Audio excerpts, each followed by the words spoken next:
Out here on the beautiful Lake Griffin on the Harris chain of lakes down in Florida. You go along the bank here, it's full of pads and stalks and all types of Florida vegetation. It's a pitching and flipping paradise. Every single stalk could have a giant fish, a fish of a lifetime. But that's not what we're doing this morning. We are fishing offshore, several hundred yards from the bank, but yet only still in 4 or 5 feet of water. We're targeting eelgrass because that's where the bass are living, and that's where we're eating, and that's where we're gonna catch them. So come along with me today, come along for the journey. Let's go catch some bass. Let's go do it. Boom.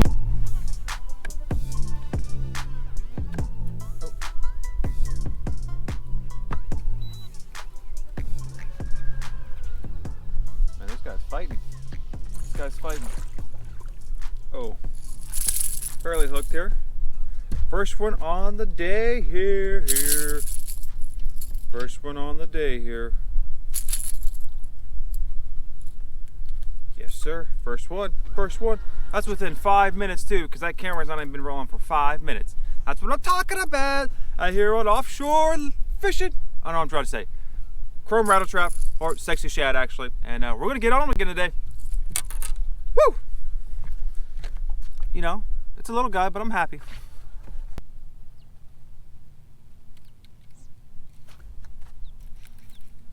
Man, he hit like a freight train. It's a little guy, but he hit like a freight train. It's a little guy, but hit like a freight train out there. That's why. Swiping at it, foul hooking it. No little guy here. All right. Oh. I can't control a little fish. There we go. There we go. There we go. Back in the water you go. Off he goes. So what am I doing to catch these fish this morning? Well, I'm throwing a chrome, or it's really a sexy shad chrome, a red-eyed shad, over top of this eelgrass. This eelgrass is only about, I don't know, 4 to 5 feet, maybe up to 6 or 7 feet in places. And I'm just letting it drop. There we go. And that's what we're doing. Falling down as it drops. Man, that one hit like a freight train too. That definitely feels like a better fish. Stay down. Stay down. That's why they, okay, so this one swiped at it again too. So I don't know if I want to get this one in. He can come off easily. I won't have to keep dragging him because he foul hooked it. They keep, this is like the second one like this. Definitely foul hooking it, but I'm getting them in the boat here. That's a decent fish. Hey, quit flopping. He came right off there. That's a good fish too. Ain't gonna lie. Good fish right here. Sweet. Well, I'm gonna drop him in the live well. I'm gonna talk about again what exactly I'm doing because I didn't get to finish that up, guys. All right. So let's talk about exactly what I'm doing here. Maybe we'll get lucky and catch another fish as we're going along here. So I chucked that red-eyed shad out there and letting it fall to the bottom and hit the grass. And then I'm just popping my rod and I'm going pop, pop, and then following it back down. And they are usually hitting in a fall. So it's pretty simple. There's just so much eelgrass out here. We've kind of marked this spot that had a couple schools on it. And usually we can come pick up a few here, and that's 3 fish by about 20 minutes. So I'm gonna keep at this. You know, I didn't go through the canal today. I put it in a different boat ramp here on Lake Griffin. So normally not out here this early. We normally don't start fishing for another 20 minutes. So we'll keep going along here, but pretty simple tactic, targeting this offshore eelgrass, several hundred yards from the bank, and catching bass. I wasn't going to turn this on, but you can maybe catch crappie on the rattle trap out here. Ooh, that's dangerous where this hopefully doesn't flop right now. You can catch crappie out here. Awesome. Not the species we're after, but pretty cool to catch him on the trap. He's definitely a hungry little guy then. That's for sure. I think that crappie hit better than some of those bass did. Let's keep fishing.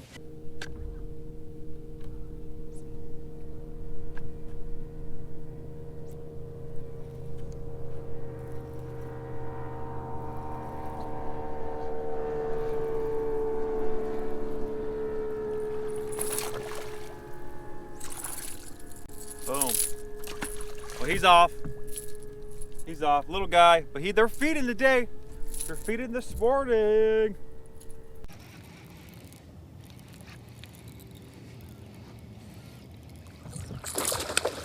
There we go.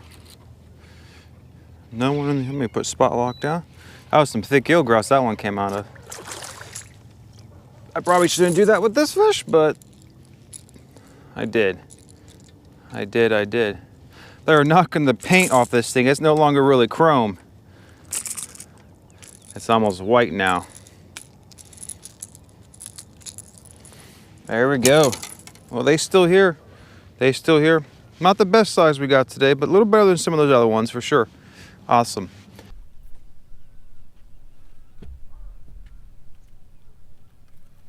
There we go. Oh, that's a good fish, guys. That's a good fish. That may be the best one yet. Maybe the best one yet. Don't go anywhere. Don't break me off. There we go. Oh, he's good. Not quite as good as I thought, but decent sized fish. Tell you what though,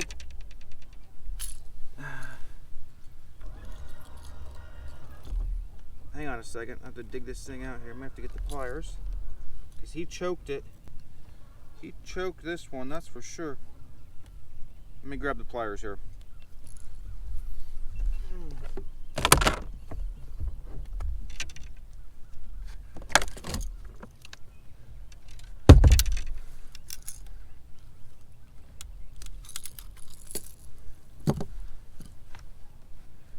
There we go.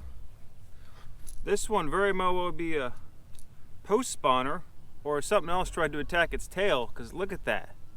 All ate up there on the back there. So, all right. It's been a few minutes since we got a bite, but that's a little better fish right there than some of the other ones. So let's keep at it.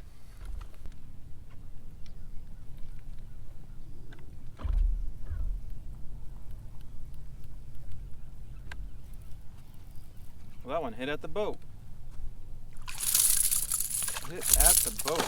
Oh, he came off. I shouldn't try to boat flip him. Little guy, well, isn't super little. Probably about the size of the small one in the live well. He was kind of chunky though. Should be more careful to land him, but that's all right. We out here fun fishing. We out here fun fishing. All right, folks, you just saw me catch that fish there. And I did what I wanted to accomplish coming out here if I was in a tournament. I came up to my first spot in this offshore grass. I have a small limit and about an hour of fishing. I weeded through some smaller fish too. No great size to them. You know, the limit's probably, they're all pretty much 2.5, 3 pounds. Maybe one's a little smaller than that. But you know, a small limit. And then what I would do is I would either rotate these spots to hopefully get some more size, but you know, on the pattern the last 3 days, no great size has come out of here. Flipping Crickets thought he hooked into a good one that started stripping drag. But that would have been the only one that was probably really good size. And so now what I would do is I would either continue to rotate spots and really slow down with the speed worm, or what I'm gonna do is I'm gonna go check those canals out to see if any fish have come up bedding yet, especially the girls. So the full moon is Saturday and today is Thursday. So they start moving up usually a day or two before, depending on weather. And the weather's been really conducive. Water's right about 66, 67 degrees. It's ideal. The moon phase is coming on. So then I would be going to look for kicker fish, spend the day looking for kicker fish or dragging a worm around, and hopefully launch into a couple good ones that could put me in contention. But obviously accomplish what you would want to do first thing in the morning, and that's to come out and get a limit. Tell you what, it is getting warm out here. This is why I came to Florida, to escape the heat. So let's get this sweater off here. So I just had to take that sweater off there because it is getting warm out here.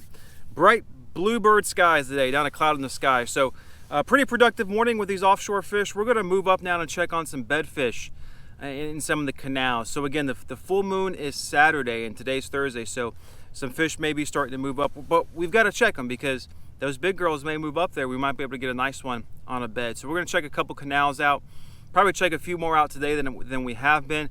I'm also going to check that ditch in front of one of the canals behind me because that's held fish a couple days ago. So we're gonna check it out. We'll see if it's in my graph. If I stop there, you'll see me stop there if I catch fish. If not, we're gonna go in the canals and check them out. If those don't work out, we're obviously gonna come back out offshore and run this various eelgrass out here and pick up a few more bites. So stay tuned. Let's try to figure them out, and let's pray. Let's hope there are some big giant bass up on a bed right now.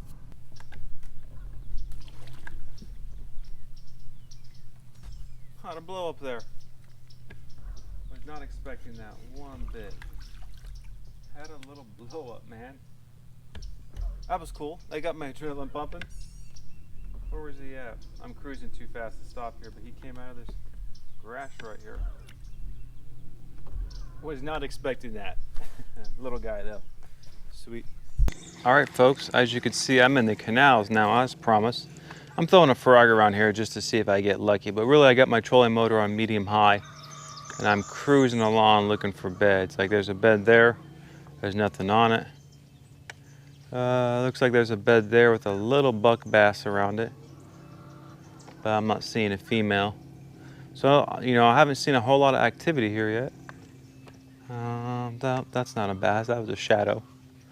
But not a whole lot of activity yet. There might be a couple more buck bass moving up, but no females yet. Water clarity is pretty good here. I can see, I think, most of the beds. There's a lot of hydrilla back here too. Like there's there's another bed. But yeah, just a little buck bass swimming around, smaller than the ones that we've caught today. So so far, looks like spawning on that, wants to spawn on that board down there, but so far, not a whole lot.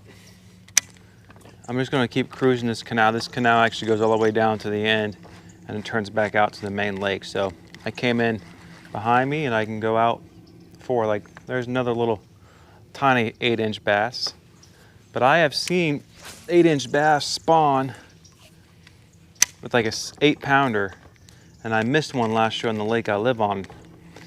I couldn't see him for a long time, but she was, you know, staying around the bed. I could definitely see her. But I saw a little speck down there, and I cast down there with a shaky head and caught him, and then she locked on the bed. And I had her at the boat, but I went the wrong way with her, and she came off. So, but that's the story of the game. Ooh, now that is a bigger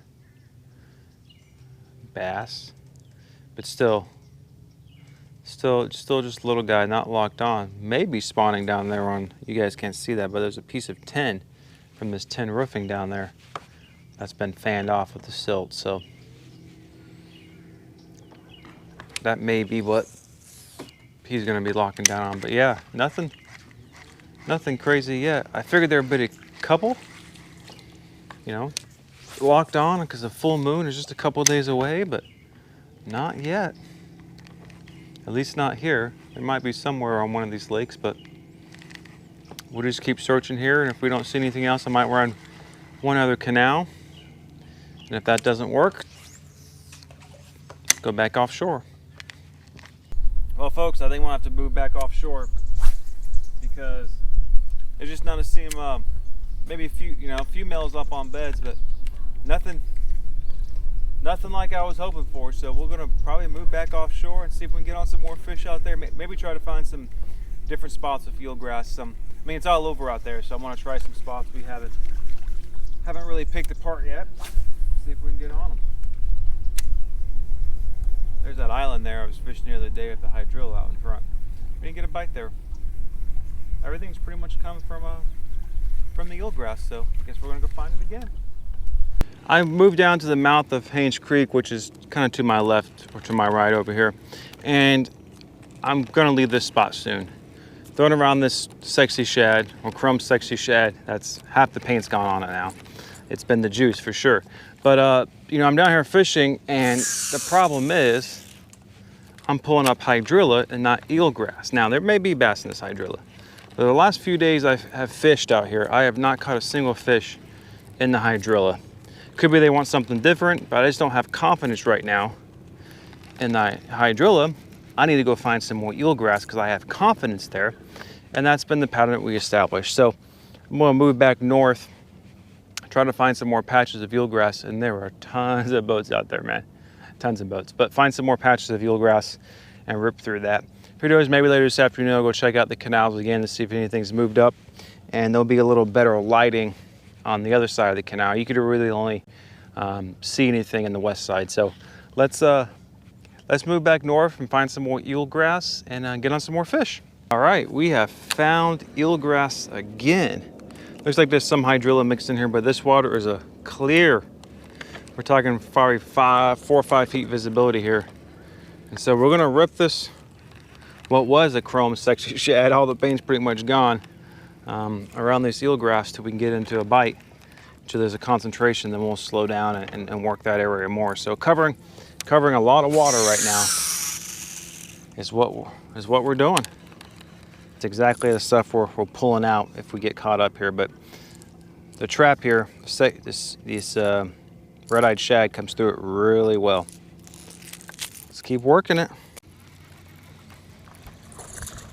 Well, this one smoked it. This one smoked it. Yes, he did. Oh, quit fighting, I'll let you go. Oh, I'm gonna have to get the pliers out for this guy because he smoked it good. Oh, that's a good sign. Hang on a second, let me get this, get out of his mouth here and talk about what I did there and why I moved this to this position.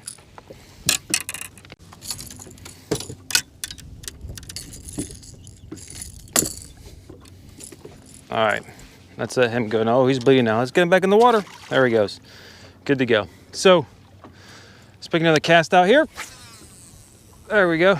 So, now I'm going to the wind. So I was fishing that line the other day that Sam had caught some fish, but what's different over there is that there was a wind block. The way the bank sets up, the wind wasn't, there's almost dead calm over there.